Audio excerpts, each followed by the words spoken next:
What's up, guys? We're getting ready to start a 100% run of The Legend of Zelda: A Link to the Past for the Super Nintendo. As you can see, the video is playing at 200% speed. I'm doing post-commentary, otherwise I'd have a chipmunk voice and you probably wouldn't be able to really understand me right now. I'm not going to be including story or anything, no sense in it. This is just a 100% item collection run. I won't be getting like the map or the compass or anything like that in dungeons. It's not necessary. I will be showing you where to get every possible item that goes into your inventory, every piece of heart, pretty much anything big that's on the overworld I'll be showing you how to get. Of course, you gotta head to the castle as usual. Not much is different throughout the first part of this game. The castle and everything, you just get the lamp and get your sword and shield. If you miss the lamp at your house, you can go to the right here and get it in the treasure chest over there. Otherwise, if you got the lamp, then there will be a blue rupee over there. Likewise, if you got the lamp in the little underground passage that we just went through, you'll have a blue rupee in your house. Hyrule Castle is a pretty straightforward and fairly short dungeon, I think.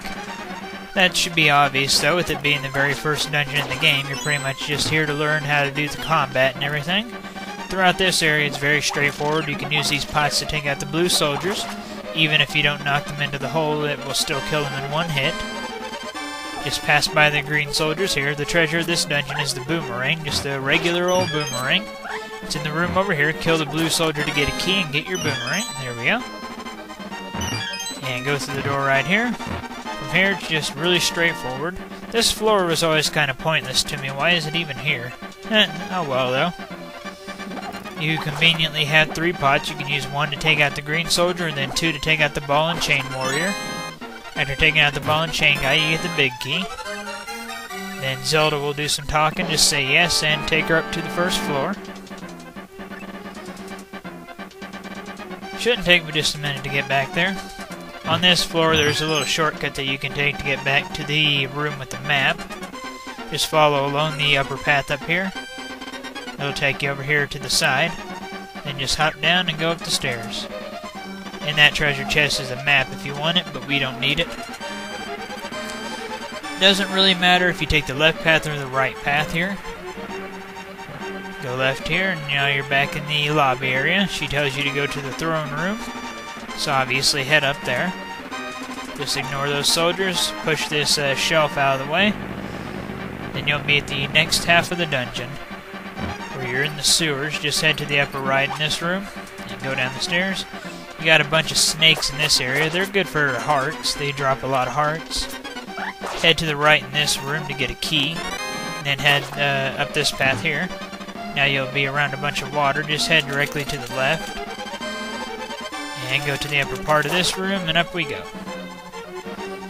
One thing about A Link to the Past is it spoils you with rupees. They're all over the place, so you don't really need to kill a whole bunch of enemies to get a bunch of money. You'll find several places where you can earn 100 to 300 rupees just right off the bat. So yeah, it's really easy to get money in this game. Here we are at the Sage. We're dropping Zelda off, and there's a heart container in that chest. Normally they would tell you to go west to Kakariko Village, and normally that is what you're supposed to do. You're supposed to go there and look for the village elder and get hints on where to go next. The village elder isn't there though, but you can still do some stuff, and some of the people there will mark where he's at on your map. One of the guys will. However, you don't even need to do any of that, and you'll have to go to the village later on anyway to get a book. So I always just go straight to the Eastern Palace after completing the Sanctuary. You should be just fine having 4 hearts.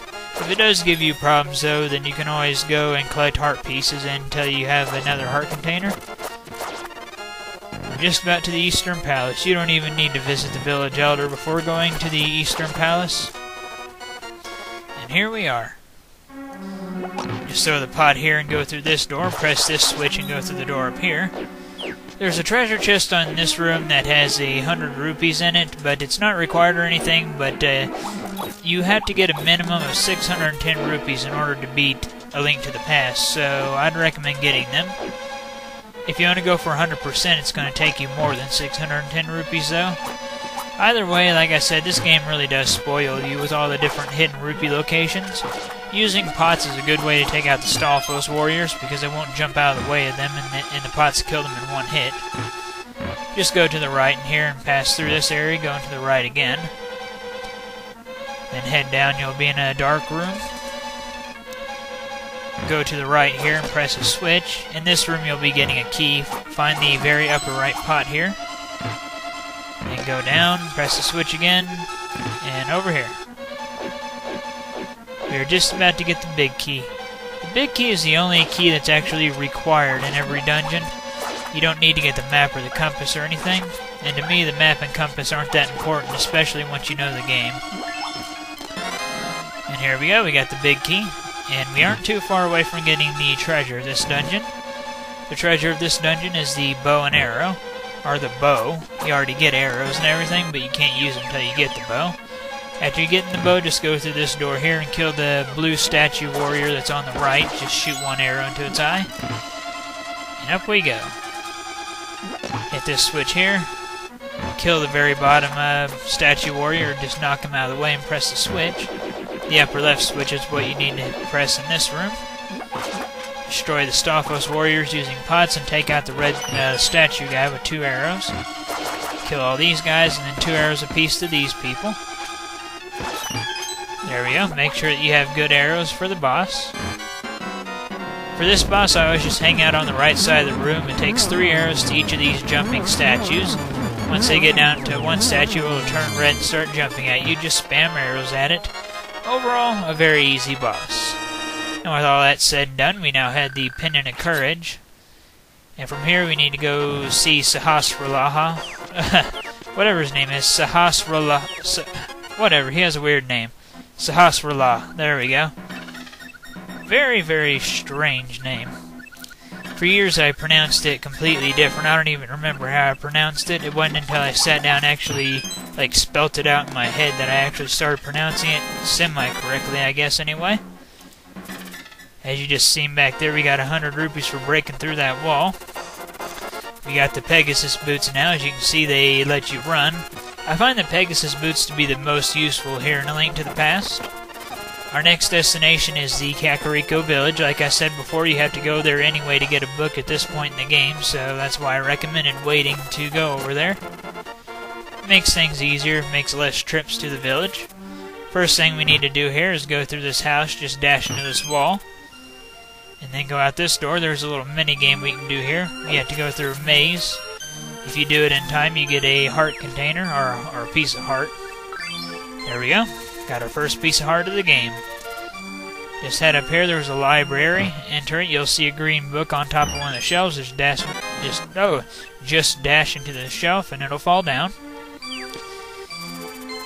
Alright, time to get a couple more heart pieces as well as some bottles and a net. The first of our bottles is in this house. There we go. Directly north of here is a house with a sick kid who will give you a bug catching net, which will be pretty useful. You can store fairies and bottles and bees and stuff like that using the net. Go up here, if you have 100 rupees, you can buy another bottle from this guy. And another heart piece lies in this well over here. Just hop into it. Get some bombs out of this chest. Bomb this wall up here. Get you some money in the meantime. And our next piece of heart is right here in this treasure chest. Alright, one more thing to get here in the village and then we'll take off. Over here to the right is another house, this one right here that belonged to Blind the Thief. Bomb the wall here while you wait for it to explode, get you some more money, 20 rupees in each chest. There we go, go up here. Each of these pots has 5 rupees in it, so you can get 30 rupees total in that room. And we've gotten everything that we need here in the village, so our next destination is the desert. Actually, scratch that. There's another place we can go first. I always do this gambling game here every time I come to this village at this point. I only do it once, though. You have to pay 20 rupees and you can get at least 50 back, or at most 50 back. You can end up paying 20 rupees and only get 1 rupee back, so be careful. I usually lose at that game or get the same amount back. It's not very often that I win, but oh well. I always try it at least one time. It's only 20 rupees to play. Our next destination is actually right here, this little cave. Bomb it and go inside. There's a thief in here that'll give you 300 rupees. And then after we get done here, we'll be heading east a little further to another cave. Get your 300 rupees, and then get everything that's in the chests. We have bombs, more rupees, and arrows. And once you get out of here, start heading east. There's a cave on the far east of Lake Hylia over here. In that cave, you can bottle up some fairies, bottle up a rare bug, and get your next item that goes into your inventory, the ice rod. Entering the cave through here will be the fairy pond. If you run into the little thing in the middle of the room, it will release a good bee. You can use bees out of bottles to attack enemies. The good bee will never leave you. You can also catch the good bee and sell it for 100 rupees to the bottle salesman, which is what we'll probably do later on. And now it's time to head towards the desert. We're not quite going there yet. We have one more stop left to do. So we'll just keep heading west for a little while. Just one screen to the left of here. Enter this little area, then pull a lever, and it will drain the water where we can get another piece of heart. There we go. Let's leave. There are bombs in that treasure chest if you want them. If you want to get an additional red rupee, you can take one of these fish and throw it into deep water. Another thing that you can do, you'll see jumping bunnies here and there. Cut the grass underneath them, they'll land on their back, and the more you do that, the better their reward will be, for a little while anyway. Once you're at the desert, just dash straight up and enter this cave. There's another piece of heart waiting for us here. You have to get bombs ready and blow up the wall down here. And there we go. Get the Book of Medora ready. Now our next destination is the Desert Palace. We'll be getting another piece of heart kind of in the Desert Palace. It's not inside of it, but you have to go through the Desert Palace a little bit in order to reach the piece of heart. We'll get to that whenever we get to that, though. And we are now in the Desert Palace. Just head up here and then go to the left. There's a key that we have to get that's in this room right here. Dash into this thing, collect your key, then start heading to the right as far as you can. Dash all the way across here. And then down we go by one screen. You'll find a locked door down here. Just go through it. Destroy all these weird bagworm type creatures, whatever they are. Enter this room, and you got the big key already. Now it's time to head back to where you got your first small key, which is all the way over on the left. So go up here and dash all the way back left. And enter this room over here. There's a switch hidden right here. Hit that and then get the power gloves. Power gloves let you lift the gray stones here and there. And go down from here and get against the wall and dash. There you go. And through this door.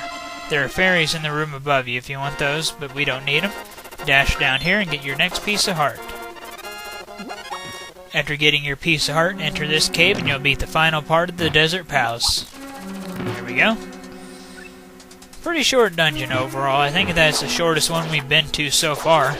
I wouldn't say that it's the shortest one in the game, though. Lift up the pot right here to get a key.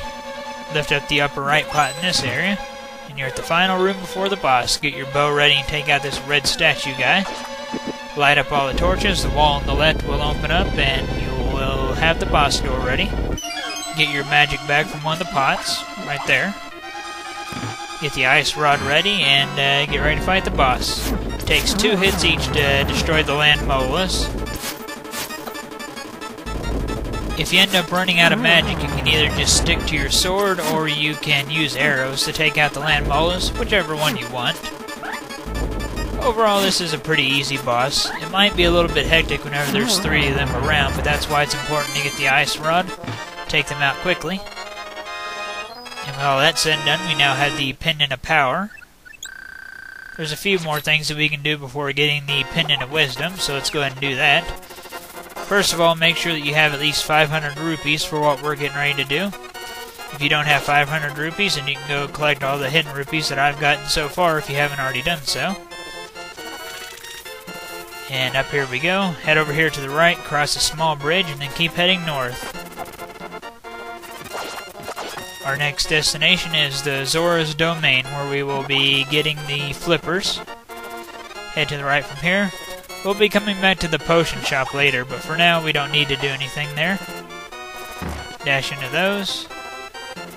Pretty expensive flippers, if you ask me. 500 rupees. Be careful of these crabs. They do 2 damage every time they hit you. Take away 2 hearts. You can actually hit the Zoras and then pick them up and throw them if you want. It's kind of fun. Zoras tend to drop a lot of bombs. So if you need any bombs, you can just kill them. And here we go. Pay the head Zora 500 rupees and get your flippers. After you've gotten your flippers, go directly down from here. Jump down the waterfall. Follow the shallow water over here and get your next piece of heart. Alright, now it's just time to leave Zoras Domain. Go down from here. There's a hidden cave behind a waterfall over here, so swim up here. There we go. Here you can upgrade a couple of your items. Toss your boomerang in and it will become the magical boomerang if you tell the fairy that you threw it in. If you have any empty bottles, you can throw those in. The fairy will fill them up with the potion of magic, the green potion. And you can also throw your shield in to become the level 2 shield. You can also buy a level 2 shield later, but it costs a lot of money. 500 rupees, I think, from a shop in the Dark World. Not worth it at all. Just swim around here, follow this path to get your next bottle. You can also get the magical boomerang if you never did from that hidden cave as well, later on in the Dark World in one of the houses in the Village of Outcasts. Once you get your 3rd bottle, head back to the main area of Lake Hylia. In the middle of the lake there will be a cave. If you want to, you can go inside the cave and throw 100 rupees in to upgrade your bombs or your arrows. Head over this way and enter a whirlpool to end up by the sanctuary, which is where you'll want to go next. There we go. From here, get out of this little pool of water and go to the right. There will be a pile of rocks. Dash into them and enter. And here you have your next piece of heart. For every 100 rupees you toss into the cave that's at Lake Hylia, you can either get a +5 bonus to your max bombs or +5 to your max arrows. That is until you get to 60 arrows, then you'll get a +10, and that'll put you at 70 arrows, which will be your very, very max for arrows. Likewise, it's the same story for bombs. +5 until you get right before your very, very max bombs, then you'll get a +10. Here's a little interesting thing. If you go up here, the man will tell you another thing. Tell you that there's a heart in that pot. I didn't know about that for a long time because I never really strayed off the main path. And once you get here, the old man will give you the magic mirror, which you need to go from the Dark World to the Light World. If you're low on health, you can go into the cave that the old man went into, and you can talk to him. He'll fully recover you. Normally, I'd get the next piece of heart before the Tower of Hera, but I'm not going to worry about it right now. Just enter this portal, you'll become a bunny, stand on this weird-looking spot, and use the mirror. Put you right by your next piece of heart. And here we are, 3rd pendant dungeon. Just get your boomerang ready and go down the stairs. Throw the boomerang to get your key and then go back up. Yeah, this dungeon is pretty straightforward. It's pretty much just like go from one room to the next, to the next, to the next. There aren't really any branching paths or anything. Pretty much you just got to come down here to this lower levels, get the big key, and then from there on it's really straightforward. Yeah, in this room I always just hug the right wall and then face to the left and bring out my sword. Charge up the sword blade and let the tiles run into it. Makes things really easy. Kill the mold orms if you want to in this room, then hit the crystal switch and go down. Light up all the torches in here to make the treasure chest appear that has the big key. If you want full magic, toss the pot in the upper right and then use the mirror to go back to the entrance. Hit the crystal switch on your way up. There we go. From here on, it's really straightforward. Like I said, just from one room to the next, to the next, to the next. Pretty much just ignore all the blue octopus type enemies as you go through here. Hit the crystal switch as you go up. You'll have to return to this floor here from the floor up above in order to get the treasure of this dungeon. The treasure of this dungeon is the Moon Pearl, which lets Link stay in his human form whenever he goes into the Dark World, instead of being turned into a pink fluffy bunny. Twilight Princess Link has nothing on A Link to the Past Link. Who wants to become a wolf whenever you can become a pink fluffy bunny? Anyway, though, we're now at the boss of this dungeon, who, in my opinion, is the most annoying boss in the entire game. Not necessarily the hardest, just easily the most annoying. He can knock you off of his tiny little arena here, and if you get knocked off, you have to start the fight all over again. Once you've hit him 5 times, he'll start moving really fast. And it's better to be knocked off at the sides of the arena instead of the hole in the middle, because if you get knocked off into the hole in the middle, you'll be knocked down several floors. It takes 6 hits to take out this Moldorm here. Like I said, he's really annoying, but just be careful not to get knocked off and he'll go down without too much trouble. After you defeat him, you get the Pendant of Wisdom, of course. And there we go. Our next destination is the Lost Woods, where we will get the Master Sword. But before doing that, we're going to get that piece of heart that I mentioned earlier that I said that I usually get before doing the Tower of Hera. Just hop down here to this cave, go up these stairs, then there it is. We just have one more piece of heart to get here in the light world before we go to the dark world. Just dash down from here, hop down, go to the cave over here on the left. Just pass through this cave and it'll put you right by the Lost Woods.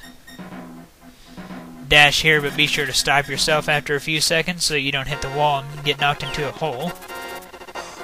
I always enter the cave through the upper entrance up here. Not sure why, it's just what I've always liked to do. There's another gambling game in the tree trunk that's right above where I'm at. It's more risky though, so I usually don't do it. As you can see, we just got our last piece of heart. Got to cut the middle of the 9 bushes that are above that tree stump. Get the mushroom here. We'll get the magic powder later. Go down here, go to the left, and go up right here. And we are now at the Master Sword.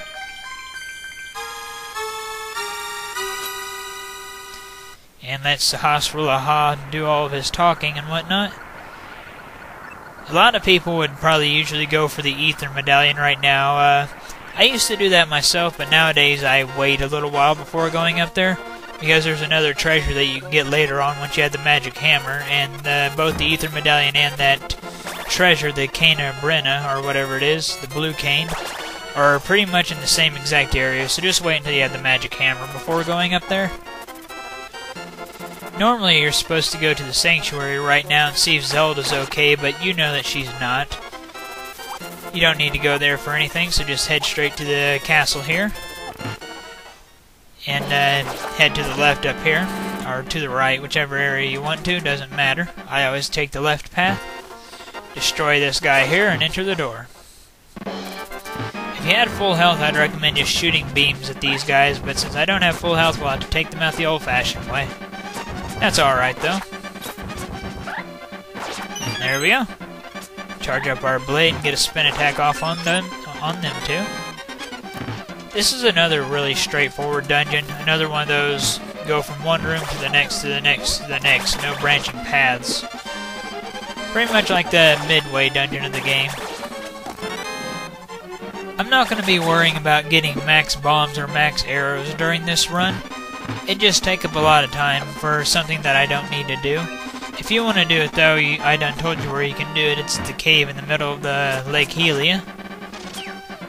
But like I said, I'm not going to worry about it just because it would waste time for us. Kill the bow soldier that's on the left to get the key to progress here. We don't have too much further left to go before we're at the boss of this dungeon, who is Aghanim. There is no dungeon treasure for this particular dungeon. Like I said, it's pretty much just like the midway dungeon of the game, pretty much. Take out the red armored soldier that's in the middle of the room. Then get the key and go through the door on the right here. Just ignore these guys and go up. And here we are on, well, the second to last floor of the game, but may as well be or second to last floor of the dungeon, but it may as well have been the last floor since this is all there is to the final one. A hallway and then this room. In the battle arena against Aghanim. Cut the curtains in the middle here. Don't try to attack Aghanim directly with the sword. Instead, you can either use the bug catching net or the Master Sword to knock all of his fireball magics back at him. If he sends that blue twirling spell at you, you can't knock it back at him. Whenever he gets in the center of the room at the top, he's going to shoot lightning down, so just move off to the sides. Overall, Aghanim is a pretty easy boss, in my opinion. He should go down pretty quickly. Probably 1 or 2 more hits and he'll be down and out now. There we go, Aghanim is now down now. Let's twirl at him. Now he warps us to the Dark World, where Sahasra Law talks to us through a void and telepathy or whatever. And from there on, we have now completed everything in the Light World for the main part of it anyway. We still have a couple more things to do, but we'll get to that whenever we get to that. And well, that concludes the Light World segment of A Link to the Past. Next up, we'll be taking on the Dark World. And that is it for Part 1.